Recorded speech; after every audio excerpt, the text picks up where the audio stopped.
I come from a city in India called Calcutta.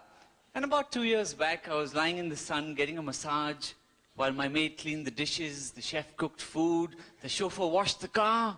When I thought to myself, to hell with this life. I'm going to the first world. It's a shared flat with high council tax. In an up-and-coming part of Hackney for me. For those of you who haven't been to Hackney in London, it truly is a shithole. But yeah, frozen food, Russia and the underground network, terror threats every day. I'm living the dream. And given the weather in England, I'm living a wet dream. But I have been making efforts to settle down, integrate, be more like a Londoner.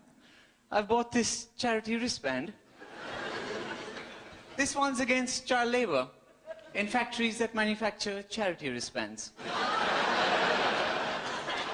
Truth is, I came to this country to find a proper job. Only I've got here and found that all the jobs are going back to India. Really, I don't understand what the fuss is all about. You don't hear me complaining about the fact that we have no doctors in India. Because they're all here. For the same reason, India is quite different to what you might imagine. No news agents or 7-Elevens. No cab drivers. No bloody chicken tikka masala. The whole country is just full of computer programmers and call centers. I mean, I was walking on the road in Delhi last month. There was this beggar sitting there. So I'm about to give this fellow some money when suddenly the mobile phone rings. So I'm looking to see where my phone might be. And this fellow whips up a mobile phone. To give him some credit, a homeless guy is not exactly going to have a landline. But then he throws off his blanket and there's a laptop computer there. And he talks into this phone. Customer service. This is Christopher speaking.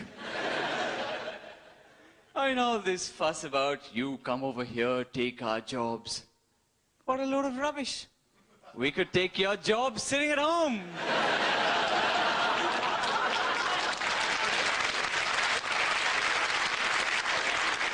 Anyway, what can I say? My grandfather was quite keen for me to come to the UK. He used to say that the sun never sets on the British Empire. Of course, I've got here and found that the sun never bloody rises in the British Empire. You know, when I got to this country at immigration, they put me through a Britishness test. And I thought to myself, are we so different from Great Britain? You're the only country I know that puts an adjective before their name. I mean, why not amazing Britain? A fucking awesome Britain! Then even the abbreviation can be fab.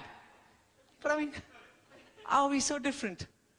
Half of your public transportation is bollocks. Half of our public transportation is bullocks. You waste far too much time talking to somebody who you think is an idiot at the other end of a call center telephone call. So do we.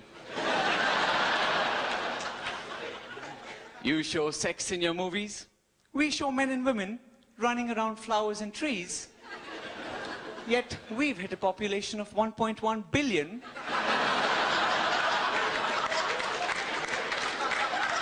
Apparently through cross-pollination. So like I was saying, they put me through this Britishness test. The most confusing multiple choice questions. Complete the sentence. To be or not to A, B, B, C. I mean, of course I passed.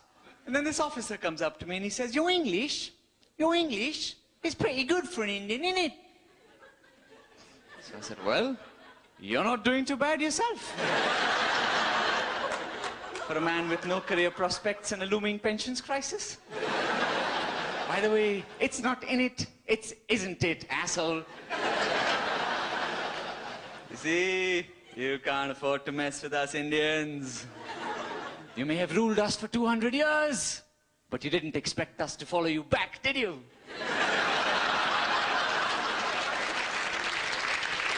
If you've been upset by anything that I've said today, I don't give a shit. Heck, I come from the land of the Kama Sutra. I could fuck you in more ways than you can count.